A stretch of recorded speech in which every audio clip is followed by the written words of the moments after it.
Good morning, everyone. Thank you, Christine, for becoming a member or renewing your membership. Thank you. Oh, you've got a new member or a new channel.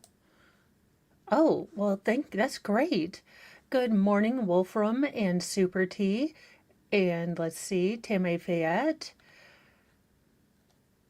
uh, Tammy CA, Tammy Bogard, Carol Sue Scott.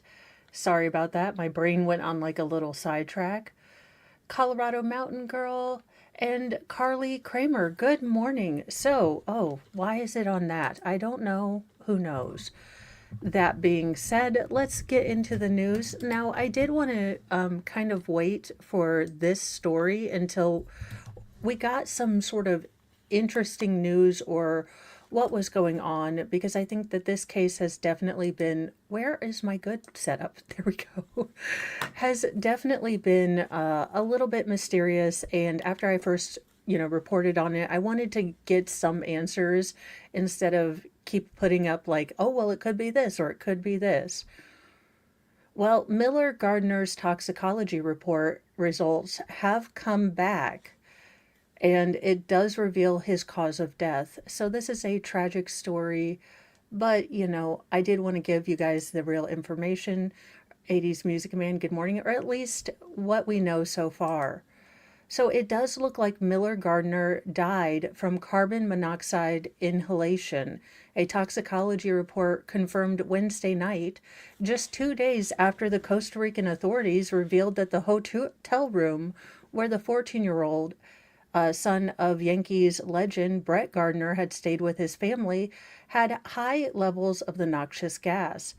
The teen died suddenly on March 21st while on vacation in Costa Rica after suffering a mysterious illness that affected several members of his family. And, well, it is morning, you're correct. And good morning, MLS.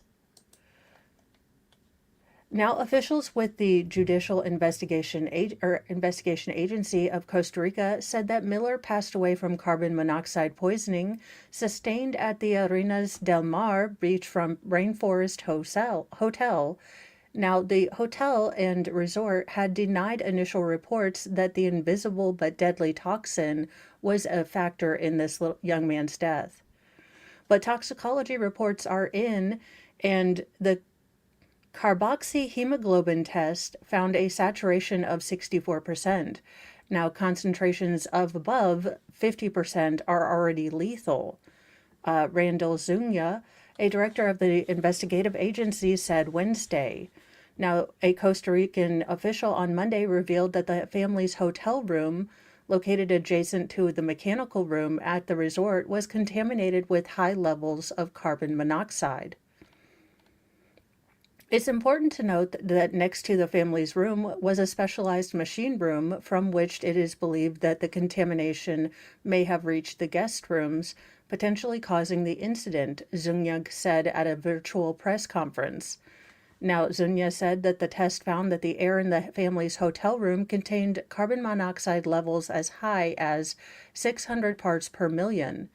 Now, the resort, however, denied the validity of the official report to the Post, claiming that the machine room tested positive for outrageously high levels of the toxic gas, not the guest room. Well, if it's next to the guest room and it was high, and then y'all used really bad drywall, and then for them to say, no, there was no problem here, and everything else to come back. Now, the levels in the hotel room were non-existent or non-lethal, claims the hotel. Now, initial theories suggesting that Miller had passed away of asphyxia in his sleep or choking on vomit due to food poisoning, but that theory was ruled out when authorities revealed that the 14-year-old had no windpipe blockage. Now, the former Yankee Brett Gardner and his wife mourned the tragic loss of their son in an obituary on Tuesday. The void Miller's passing leaves in our hearts, will be felt for years. Miller's time here with the family was brief, but his spirit will carry on forever through those who are impacted by the way he lived. Now, public relations representative for the resort did not respond to the Post request for comment. Yeah, so just devastating. I hope that the hotel makes this safe. I hope that they come out and they're honest and how this was overlooked in the first place, how they had, I mean, this is a luxury resort. You wouldn't think that something would happen like that here. Although luxury doesn't mean it's made any better. I mean, that being said. Now, a story that affected millions. It looks like, and I do expect, unfortunately, for these numbers to go up.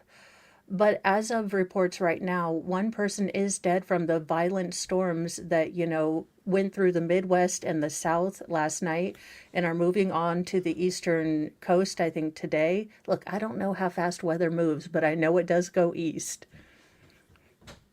Meteorology with Mo. I don't know how it works, but I do know it moves that way.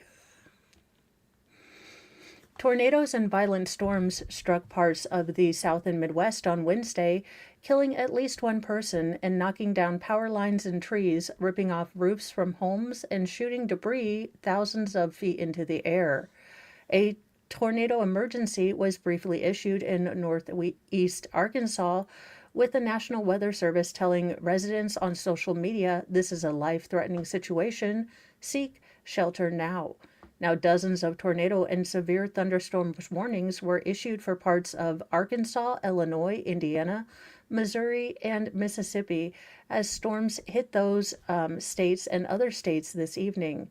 Now, forecasters attributed violent weather to daytime heating combined with unstable atmospheric issues. Look, the atmosphere was about as stable as I am. I mean, for the most part. Now, I will say here in rural southern Indiana, more rural, and there were some power lines down. There were some, at least, oh, would you stop being a, sorry, my mic isn't staying up. It has a erectile dysfunction, if you will. But we had actually the kids' public schools were on a 2 hour delay this morning, and a lot of the traffic lights were on a four-way stop because the traffic lights were out. So, if you are getting this round of storms coming through your neck of the wood today, definitely,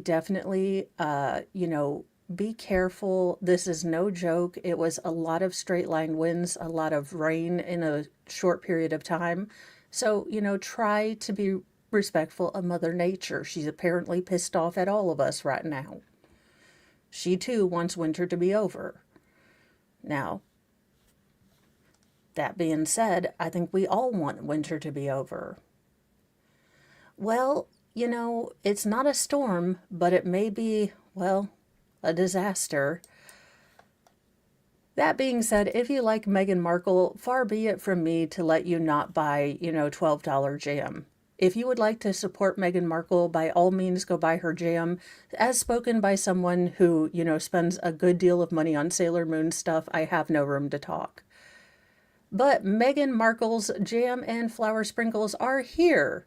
So if you want to get them, you can, of course, get them. I didn't realize this was more of a opinion piece, which I don't cover, but there you are.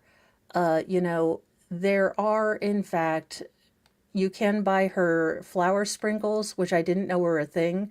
Now, I can tell you as a mom of young feral children, if I told my children that I'd gotten them sprinkles and they turned out to be flowers, I don't know that it would be safe for me to come home again. Because I tell my kids I got sprinkles and I'm not making funfetti pancakes. Well, there's gonna be some, revolts happening in my house. So that being said, I don't really have much to say on Meghan Markle. She's not my jam. I don't particularly care what she does. As long as she leaves me alone, we're good. And I won't be buying any of her honey jam or flowers. So if you want to buy them, that is totally cool. I'm just not going to be joining you on that, particularly because my kids would not like flour sprinkles. Well, it looks like we might be getting some karma in the Justice Department. A Pennsylvania woman who wrongfully accused a stranger of rape and kidnapping was sentenced to jail. Yeah, get all of these chicks who falsely accuse people and send them to jail. But it looks like it's finally happening on it. The Pennsylvania woman who admitted to fabricating both a kidnapping and rape allegation against a stranger that she specifically targeted because she thought he was creepy last year is paying for her lies. Now, Angelina Bursova Ermova, 20 years old, was sentenced to 45 days? No, hell no. No, what were you going to charge the man with kidnapping and, grape? Because honestly, no. So 45 days to 23 months in Bucks County Correctional Facility on Tuesday by Judge Stephen A. Core, according to the Bucks County District Attorney's Office. She was also sentenced to 1 year of probation in order to have no contact with the victim and pay him $3,600 in restitution. She is also required to undergo a mental health evaluation. Now, in January, Ermova, who was facing 17 years in prison, pled guilty to 7 misdemeanor counts, including tampering with or fabricating physical evidence and false reports. The lies led to an innocent man, Daniel Pearson, being jailed for 31 days until she admitted making all of those accusations up. Not only did this targeted false report impact the victim and his family in unimaginable ways, but there's also a profound ripple effect, District Attorney Jennifer Scorn said. A crime like this can shatter the community's confidence in the system. It can jeopardize prosecutions of legitimate crimes of,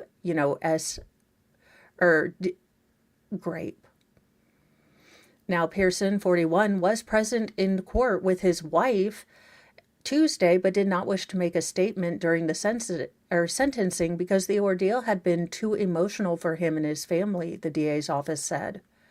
The 20-year-old claimed that she was attacked from behind outside a Redner's supermarket on April 16, 2024, cooking up the story that the assailant pulled her pants down, tapped her on the cheek, leaving a bruise on her face. Now, she went to the police accusing Pearson as her attacker before eventually fessing up to the tale. Ermova told the investigators that she was specifically targeted Pearson because she had seen him in his blue Ford F-150 pickup truck in the area before and thought he was creepy. Now, the Middletown Police Department also reviewed security photos and video and analyzed her cell phone data, which led to the discovery of multiple inconsistencies and contradictory information with her account of the attack at Redner's parking lot. Yeah, so this man gets, probably taken out in handcuffs, probably taken out by force multiplier point, from his house, no idea what's going on, all because you thought he looked creepy. Now, she was charged on May 20th, 2024, and held on $30,000 bail. Chief Deputy District Attorney Kristen M. McElroy and Core thanked the detectives for their hard work, which helped prove that Pearson was an innocent man during the sentencing. McElroy also called Ermova's actions for accusing him one of the worst crimes imaginable. In this case, she targeted an innocent man and accused him of one of the worst crimes a person can be accused of, McElroy said. I'm incredibly grateful for the work that law enforcement did in this case to get down to what happened, but it can't change the fact that a man spent 31 days sleeping in a cell for a crime he didn't commit. And welcome, Neat Scholar, over on the green site. So absolutely, but this chick needs to be in for years, and the restitution needs to be about $36,000, and then the state better get in there with some restitution, in my opinion. Now, I didn't get to cover this right on April 1st because I honestly forgot it was April Fool's Day. I mean, I fell hook, line, and sinker for Nick shaving his head bald. Great one. Although I have to say the little hairs on his shirt were pretty convincing. So I was like, okay, well, this is a new look. Alrighty.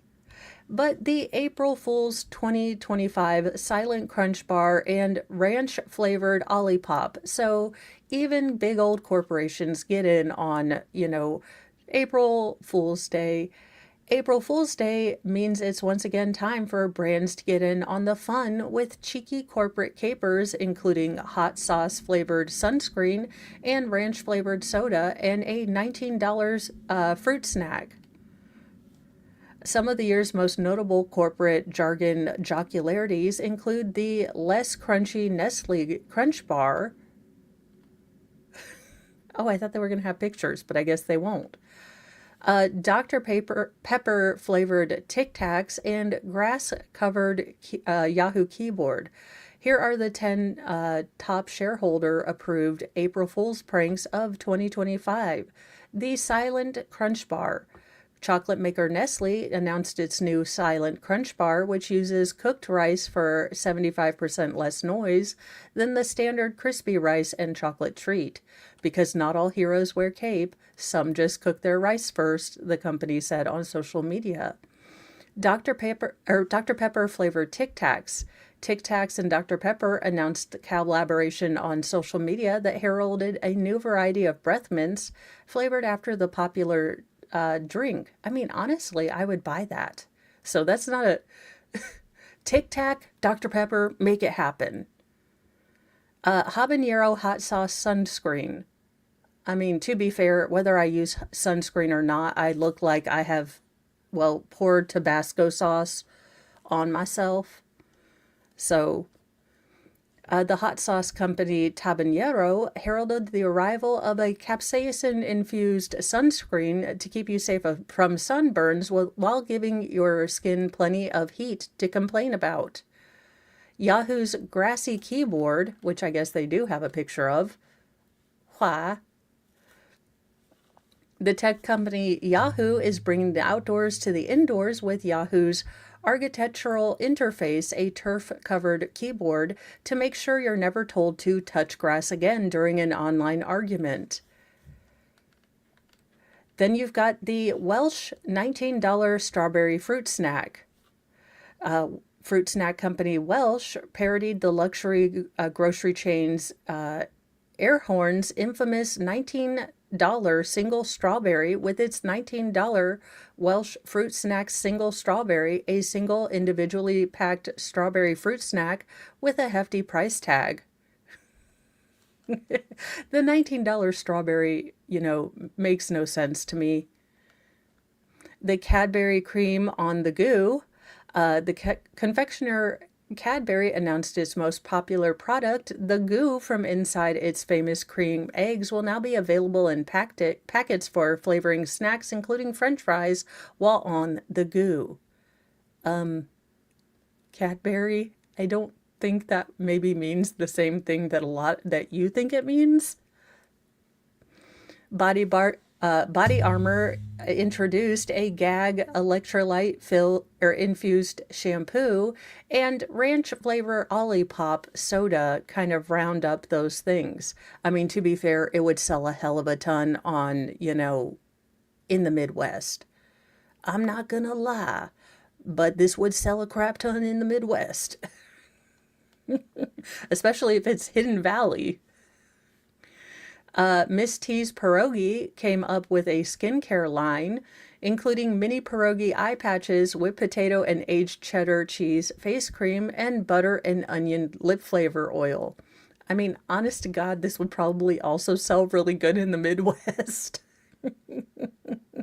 And Omaha Steaks came with the Meat, MEAT, cute romance novels. So Omaha Steaks took its Meet Cute romance novel prank to the next level by actually releasing a 30-page preview. Oh, we have got to go into this. Welcome to what's called... Oh my gosh. Oh, they're not... April Fool's package and Meet Cute romance books are not a joke. Download to read the book. Oh, you guys, certified tender.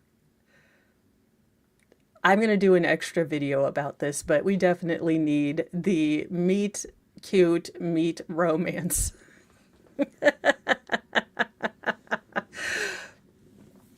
Oh no. Wait a minute. This is discrimination against me. The worst kind of discrimination. Emma Rampier is saying that you can buy jars of Cadbury cream uh in the UK?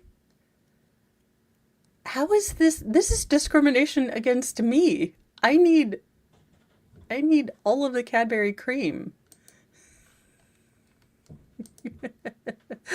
Oh no, it actually has. Oh, this is awesome.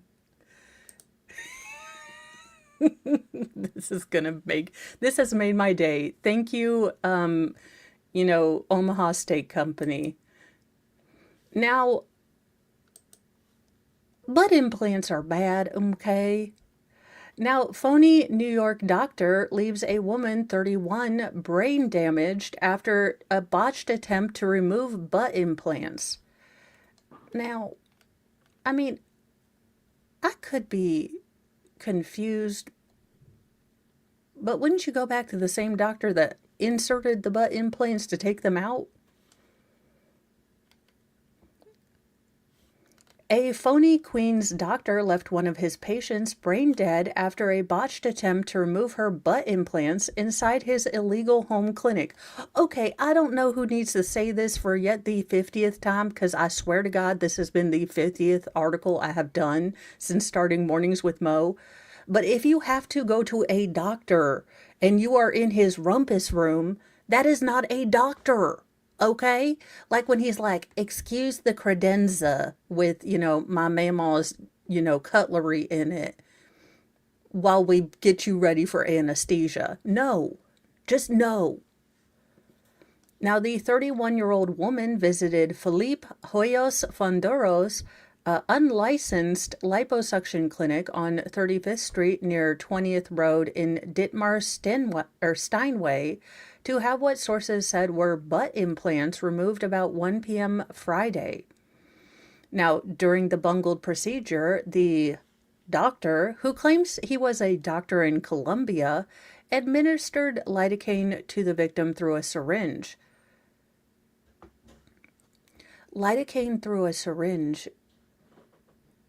Oh, okay. Causing her to go into cardiac arrest, according to a complaint filed in Queens Criminal Court. Now, the victim was rushed by, EMS to Mount Sinai Queens Hospital, where she has been listed in critical condition. Meanwhile, Hoyos Fondora just got in his car and took off. At the hospital, the woman was intubated with no brain activity and appeared to show signs of lidocaine toxicity, the complaint said, citing a doctor assigned to her care. Now, while the victim was at the hospital, her friend showed up at the illegal clinic to pick up her belongings. A landlord told the friend what had happened, prompting her to call the police, according to the sources. Yes, if this is what your medical office looks like, this is not a medical office. Now, when police arrived, they spoke to the landlord, who gave them, the doctor's photo. Police managed to track a license plate of, his car to the Van Wyck Expressway, and Port Authority cops caught him at JFK Airport, where he was getting ready to hop onto a plane. He was arrested and charged with second-degree assault, a felony, as well as unauthorized practice of a profession. Now, Hoyos Frondura was ordered to be held without bail during his Sunday arraignment and is set to reappear in court on Thursday morning. Meanwhile, the victim is still unconscious at the hospital as of Wednesday. The police released a photo of a broadly smiling, Hoyos Verona, as they issued a plea for any other possible victims to come forward. So if you went to, this guy's living room to get any sort of procedures done, call the New York, prosecutors. I don't know why you would get that done in someone's, living room, but okay. Now, in a story that seems to be, popping up a little more. Now, this could be a function of, Miss Aguilar getting close to possibly getting ready for parole, or possibly could be given parole this year. But it looks like Selena is going to be in the news for a little bit, especially with possible parole hearings, upcoming for Miss Aguilar, who killed Selena. But Selena's killer's brother claims that the singer wasn't the intended murder target. Well, I thought she didn't do it, and then it was an accident. In a shocking revelation, Armando Salazar, the brother of Yolanda Saldivar, now claims that the 1995 murder of Tejano music icon Selena Quintanilla Perez was unintentional. This is not shocking. This is what she's been saying for the entire time. She's like, I was going to self-delete, but Selena, something happened. This is not news. The truth is that something happened here that was meant for Yolanda and not for Selena, he stated during a recent interview with Telemundo. However, he declined to elaborate, adding, if the public knew the truth, they wouldn't like it. Now, this supports Yolanda's claim during her initial testimony that she had intended to unalive herself and that the gun misfired, hitting the, songstress, an argument that the jury clearly did not believe. Now, Selena was shot. I love it. English is my first language, and I still don't do it very well. She was shot and killed on March 31st, 1995 at the Days Inn Motel in Corpus Christi, Texas, by Yolanda Saldivar, the former fan club president and boutique manager for the star.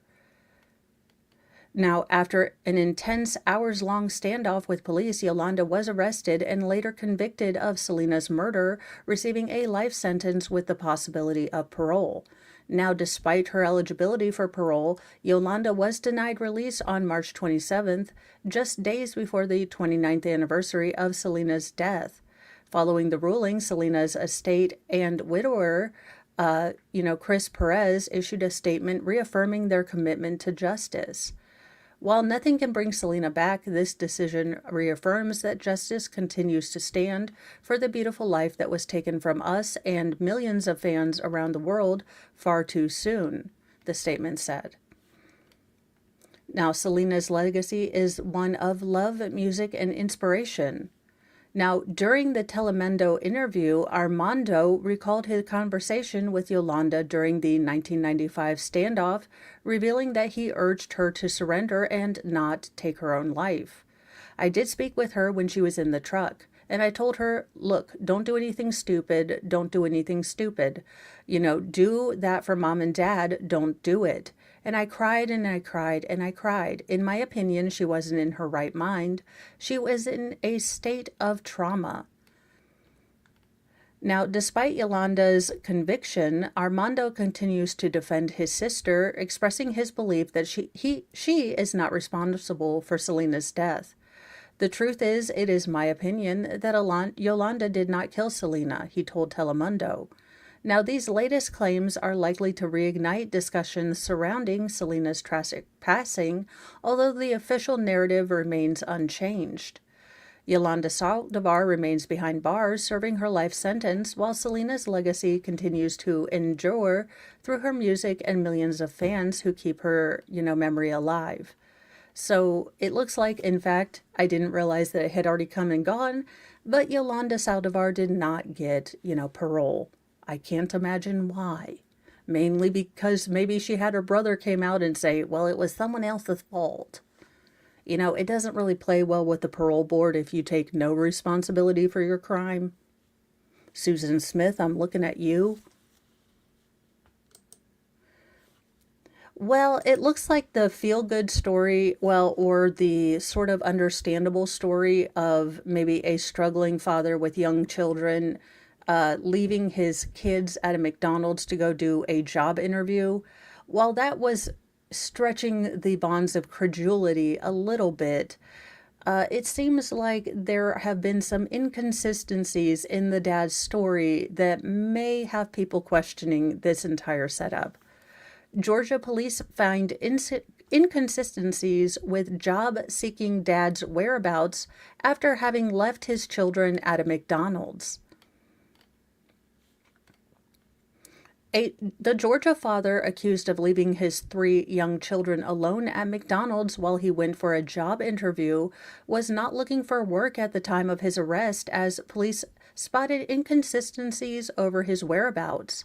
Now, Chris Lewis, who was charged with deprivation of a minor for the March 22nd fast food incident, left his kids aged 1, 6, and 10. Sir, really? Really? Alone at the restaurant for about an hour and a half, the Richmond County Sheriff's Office said Wednesday, according to the Augusta Press. The 24-year-old was detained by police after they were unable to corroborate his whereabouts. Now, Lewis had told officials that he had filled out an application at West Bank Inn next door earlier in the day and had been waiting for a call back.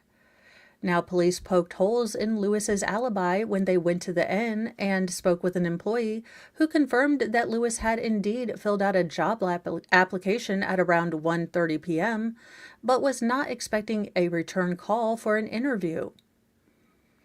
The security footage captured Lewis walking around the hotel at about 1:30 p.m., but not at around 4:30 p.m. when he allegedly left his kids at the fast food joint.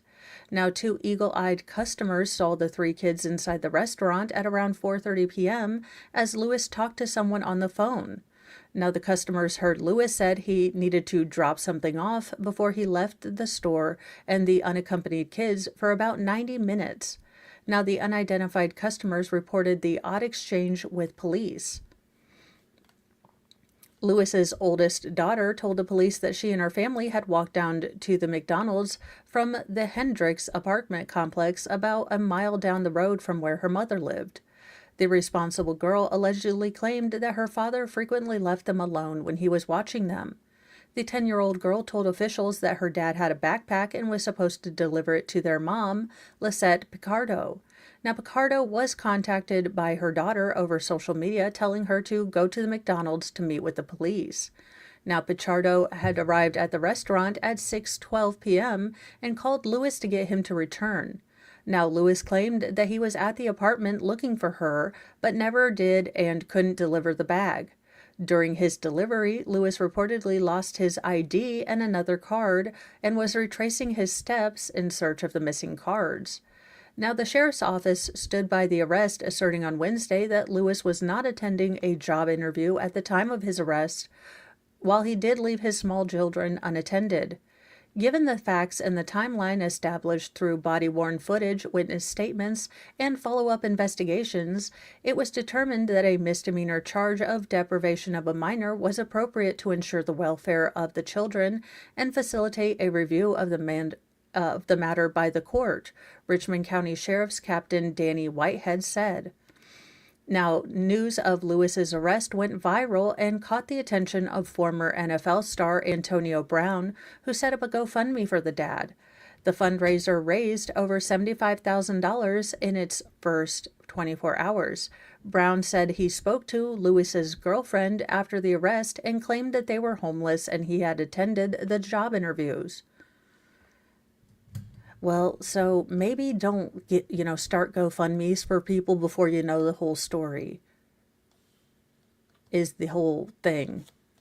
I don't know if you donated to this. I'm sure you can talk to GoFundMe. If you no longer feel comfortable having donated this money, I'm sure you can talk to them. That being said, maybe learn the full, investigation before you get on people. Now, for those of you Lord Chippy attendants, we have a very special guest for you. He is, in fact, a deputy. But don't let that fool you. He still needs Lord Chippy.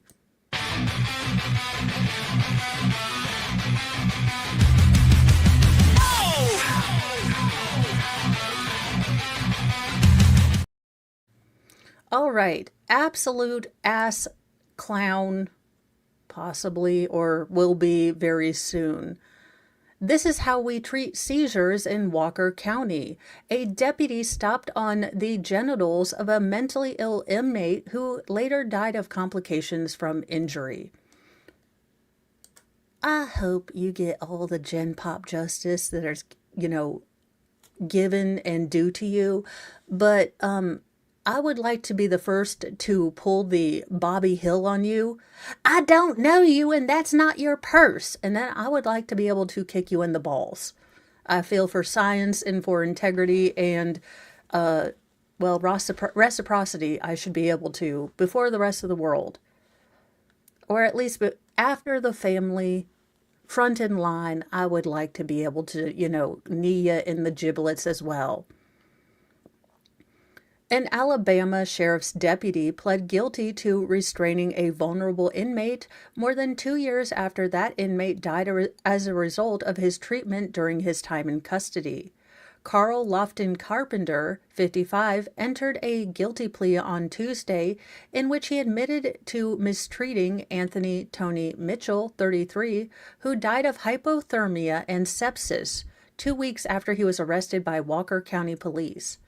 Local news website AI reported that his death was ruled a homicide by the county coroner, who stated that the causes of his death were a result of infected injuries obtained during incarceration and medical neglect. In his plea, Carpenter admitted to using his shod foot to stomp on the genitals of Mitchell to punish and inflict pain without legitimate law enforcement reason to do so. Ew. Now, Carpenter was one of several law enforcement personnel who took part in the mistreatment of Mitchell, who was originally arrested during a mental welfare check on January 12, 2023. Mitchell was accused by authorities of firing a force multiplier while officers were on the property.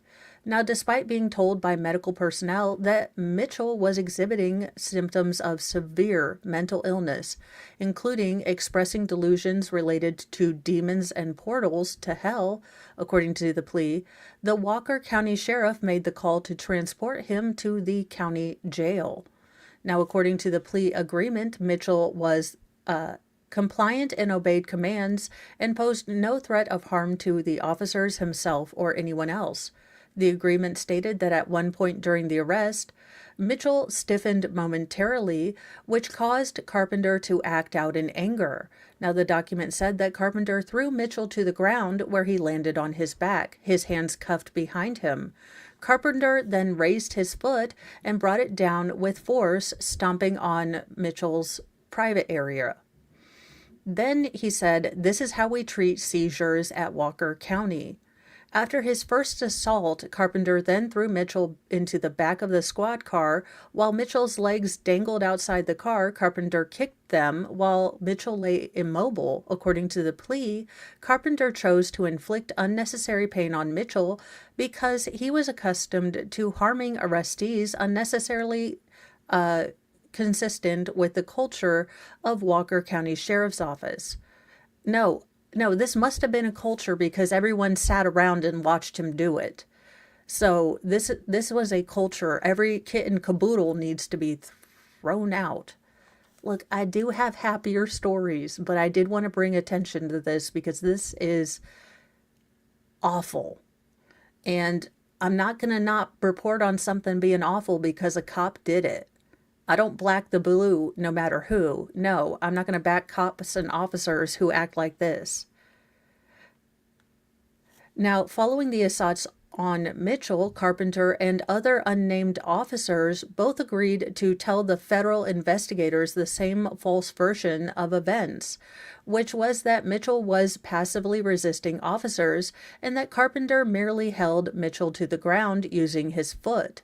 Now, Mitchell's treatment once he arrived at Walker County Jail also made headlines and resulted in several law enforcement employees taking pleas of their own. Mitchell died on January 26, 2023.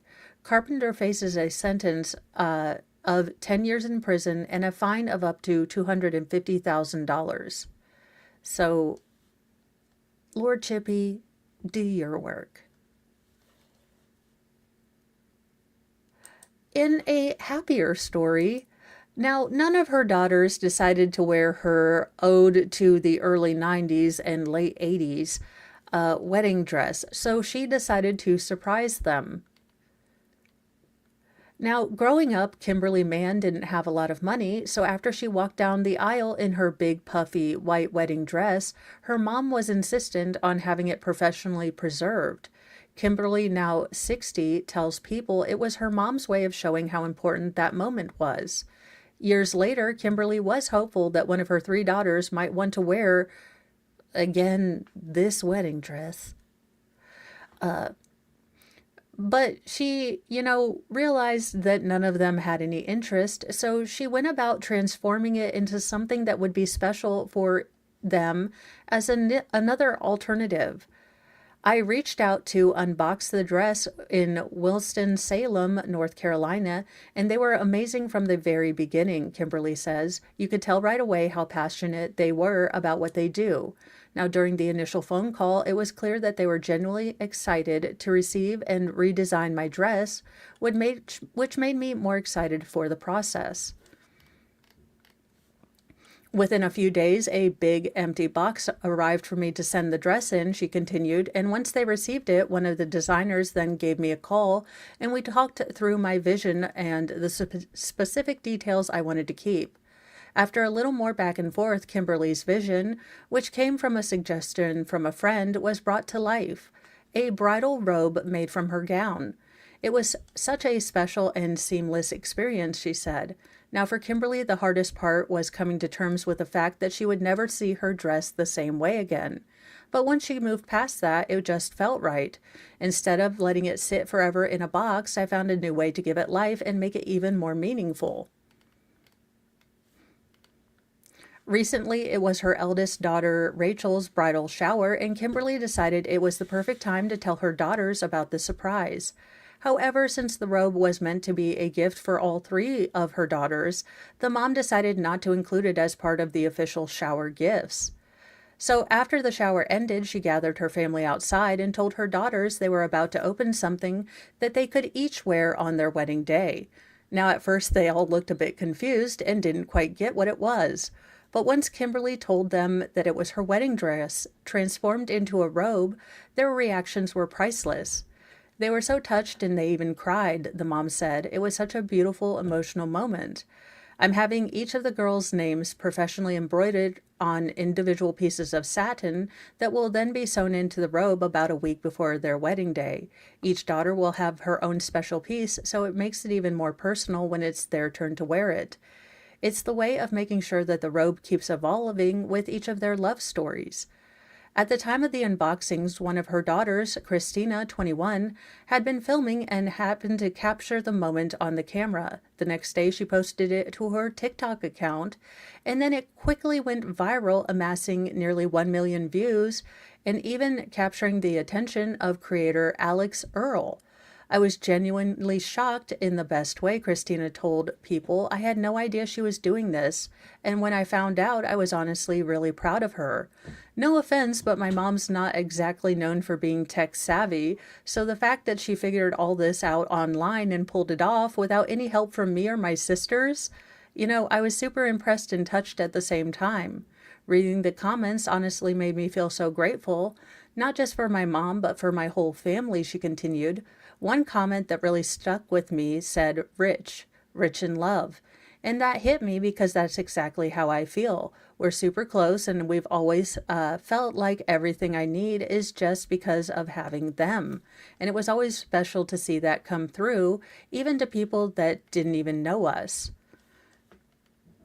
For Kimberly, in many ways, she feels like this robe is a gift from her mother, who is no longer with them. She adds that if it weren't for her mother's determination to preserve her wedding dress all those years ago, this beautiful robe might not have existed. I'd like to think that's something she gave me, not just to me and my daughters, but to future generations too, to their children, grandchildren, and great-great-grandchildren, Kimberly says. It's more than just a robe. It's a piece of our family's love story that will live on. I'm really looking forward to sharing this experience with my mom and sisters, Christina added. It's such a special memory already, and the fact that these robes will be part of our big moments going forward, weddings and babies and whatever life brings, makes it even more meaningful. So I promised you good stories. I just had to front load with a bunch of crap spackle. Look, headlines sometimes suck, y'all. But I got you covered. We got happy stories too. Now, that being said, I look, I'm not going to tell you what to do, but I'm thinking that Spirit Airlines should probably not be on your travel itinerary. A Spirit passenger strips down, flashes her boobs, or maybe make it the top of your priority, but these are the boobs that you're going to be seeing, so it's generally never the boobs you want to see. In front of fellow flyers during an airport meltdown. A woman at Fort Lauderdale Hollywood International Airport stripped down mid-argument this week in a heated moment, or a head-turning moment, joining a growing trend of in-flight and in-airport undressings. In viral videos filmed by bystanders and widely shared on social media, the topless woman wearing only white underwear. Well, I mean, okay. Black shoes and shiny hoop earrings was seen pacing around Spirit Airlines Gate G12. Now, seen in the primary clip posted by Only in Florida on Instagram, the woman is seen to be arguing with a man who attempted to return the clothing that she had taken off. Now, in yet another video shared on the same account, a police officer stood by the man and handed the bare-breasted woman a black t-shirt, which she then put on. Well, there you go. And in case you were wondering, that's who she seems to be arguing with. You know, now, granted, I have been irritated with Mr. Mo, but never to the point of just standing around naked, to argue with him. I can tell, I mean, maybe it would be a better world if whenever any woman got mad, we just stripped naked. That being said, I just start crying. Mr. Mo would like to change that option in his wife and change it to the when get angry, she must get stripped down. All husbands would like to change this model in their wife. Now, travelers waiting in the gate area seemed to avert their eyes as she shouted and gesticulated wildly. Them boobs were just a flopping in the wind. It was, it's just boobs of America. Meanwhile, some people in the background started to record the scene with their phones. Now the Post has reached out to Spirit Airlines for a comment about the, flashing flyer. This poor husband's like, Lenora, could you just put your clothes back on? Yes, Lenora, I think you're sexy, okay? Just put them back on. Now, viewers flocked to the comments section to share their thoughts, with a few accusing Spirit Airlines of frequently drawing disruptive passengers. You had me at Spirit Airlines, one wrote. Another replied this. I noticed that the Spirit airline in the back, it's always those Spirit people, someone else added. Now, the comments aren't particularly shocking considering the recent Axos Harris poll survey that gauged Americans' perception of 100 prominent companies and placed Spirit at 98th. Although this exposing incident is striking, unruly flyers are not entirely uncommon. Earlier this year, authorities apprehended a man who was filmed strolling unclothed and inebriated through another terminal at Fort Lauderdale Hollywood International Airport. It has been legally determined that the First Amendment does not protect undressing at TSA checkports. The Constitution does not cover your nipples being uncovered at TSA. There you go. Yeah, it never fails. That being said, Mr. Mo would like to consider, talking to my maker and see if me getting angry will lead to me taking off my clothes at any time, or if that's an upgrade feature that he could add to our marriage. I mean, it would make, you know what, now that I'm thinking about it, he might not ignore me when I'm nagging if I was topless. Ladies, I will try this out and see if I have any concrete evidence, next week. Of course, I might just have a seventh kid by next week. Let's be real. If I try this out, I'm going to need all of you to help me.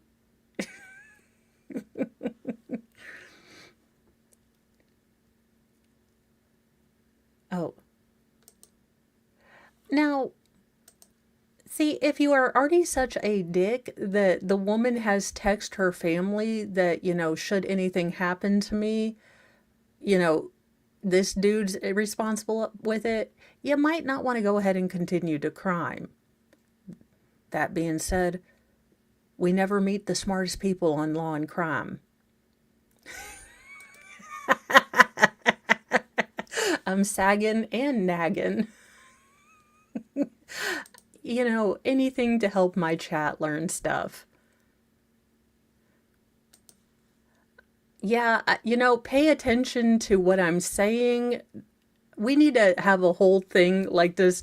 This shirtlessness make you more likely to do what I'm asking you to do? Yes, no, or boobs?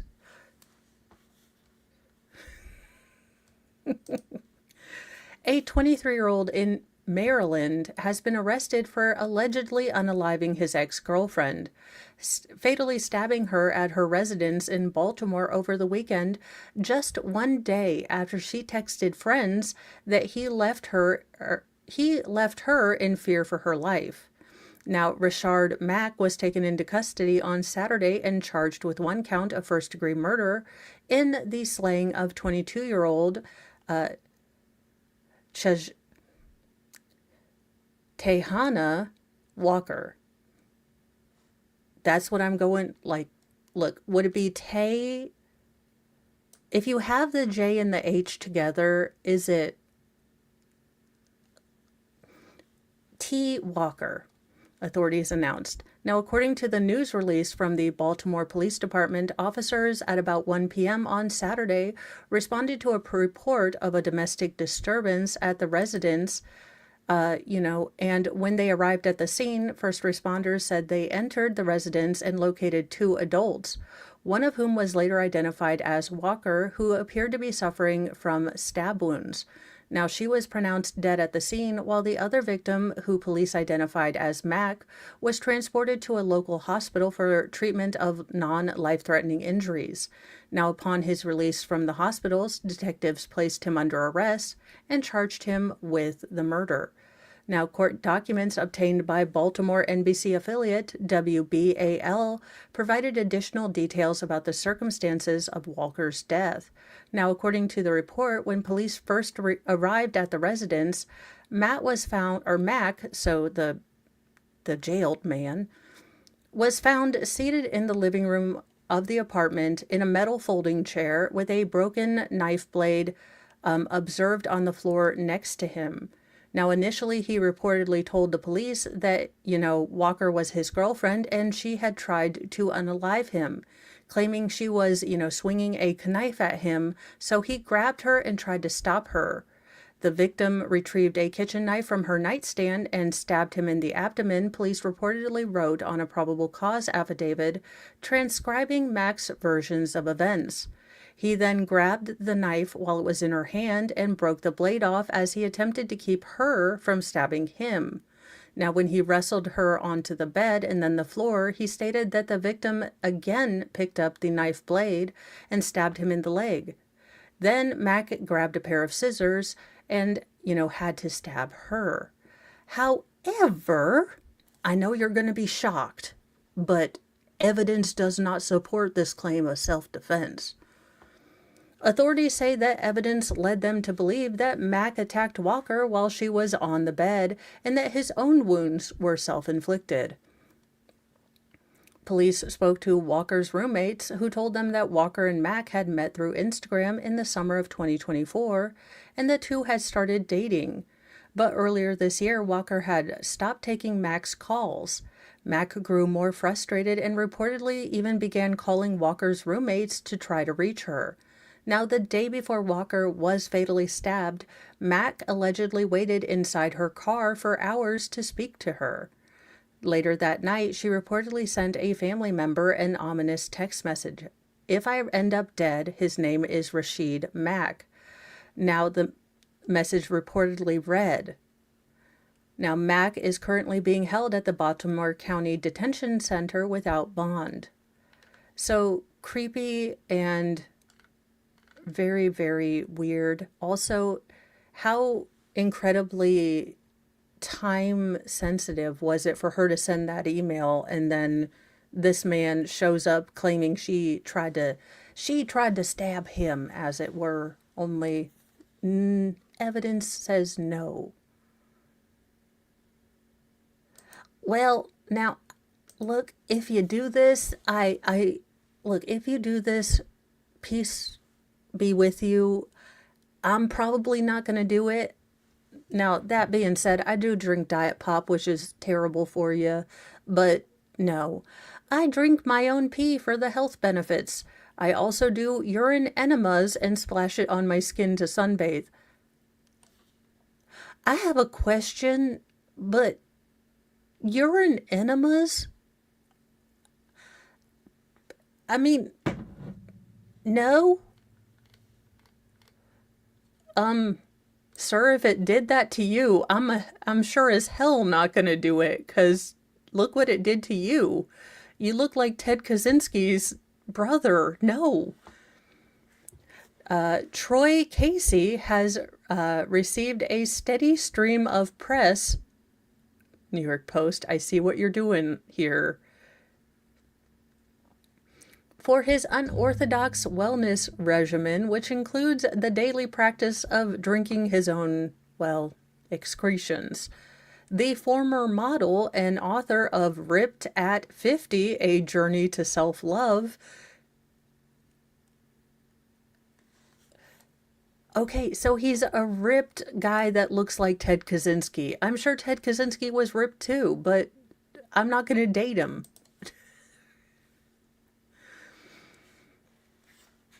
Now, he has been drinking his own waste, and he regards it as somewhat of a diagnostic tool. It teaches your insides a little bit more about yourself. Do what now?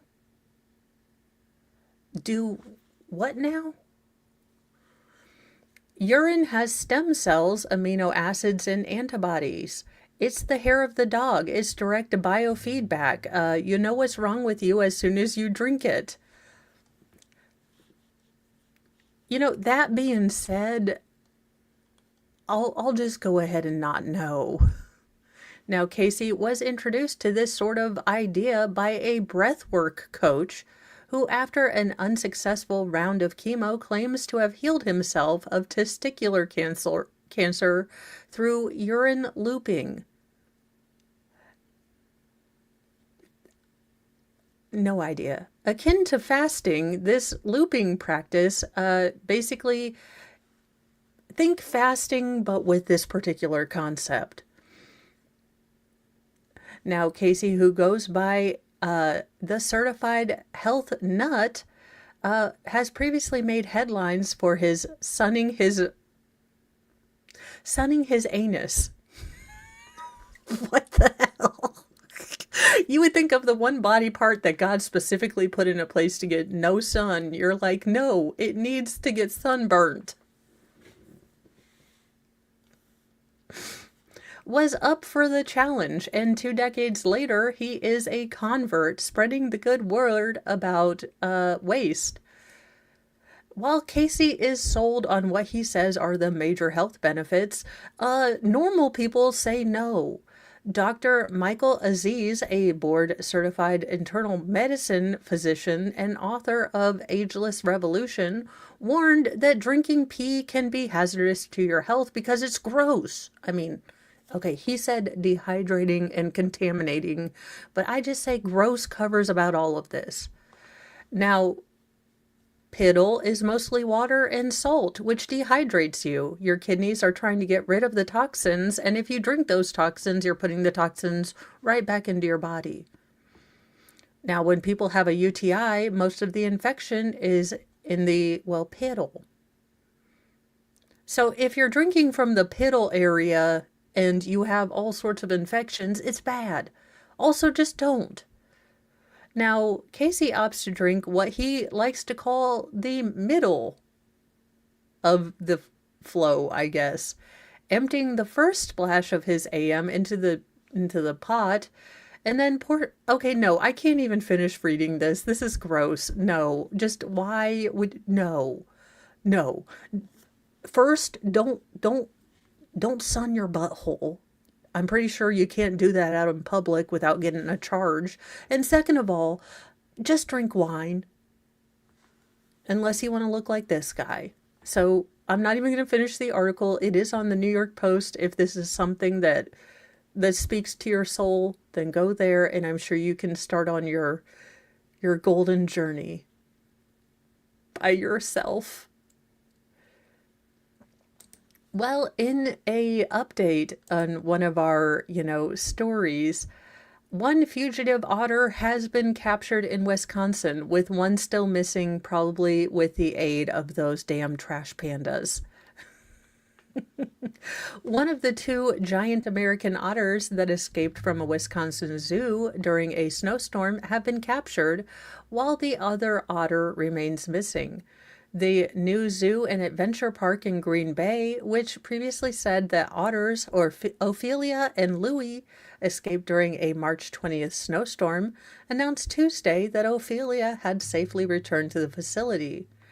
A full veterinary exam yesterday revealed that she is in perfect health and she has been returned to the regular otter habitat this morning, but may not always be visible to the guest. She has been a bit shy and enjoys tucking into things to take naps throughout the day. The search for Louie is still ongoing. Well, this is otter breeding season, and we expect that as a male otter, Louie is likely ranging a bit further from home than Ophelia did, but it is likely that he did not go all that far away. And yes, please keep me from drinking anything other than Diet Pop.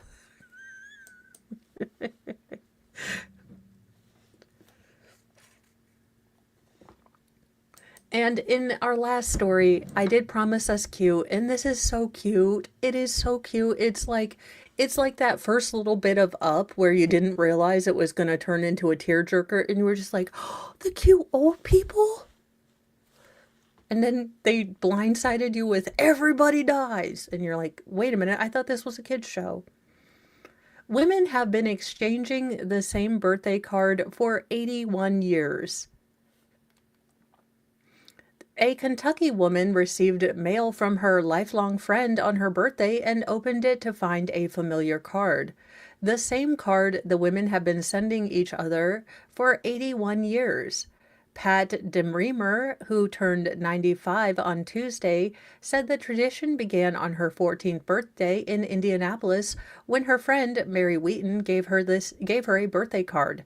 DeRimmer added her own signature to the card and returned it to Wheaton for her birthday in May. The exchange began a tradition that is now in its 81st year.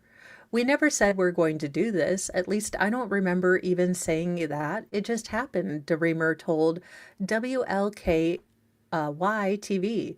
Now the women earned a Guinness World Record in the 60th year of their tradition for the longest greeting card exchange. I think one of my children came up with the idea that this card had been going back and forth for so many years, DeRimmer said. Now, DeRimmer said that she's preparing to keep the tradition going by sending Wheaton the card back in May. Now, Wisconsin residents Jackie Gumpler and Evelyn Weir previously made headlines for a similar accomplishment, exchanging the same two Christmas cards for 50 years. I just wonder how many more years we can keep it up, Gempler said in 2018. They're getting kind of beat up. They look like they're 50 years old. So it is sweet, it is cute, and if local news stations weren't such butt monkeys about, showing their article or their videos, I would show this one, but they are butt monkeys. So if you would like to look up this story and watch the, video about this, it is on WLKY. So you can go see that. But as promised, we did have happy stories. I'm sorry. Look, it was front-loaded bad, y'all. But now I will be doing a reading of the Omaha Steaks romance. So be looking for that. And remember that we are still on the Petty Express. We are still on day 4. The storms weren't terrible around where I was, but there was no way I was going to get back on the computer when we really didn't know how bad the storms were going to be. So we're a little behind, but I think we'll be able to catch up.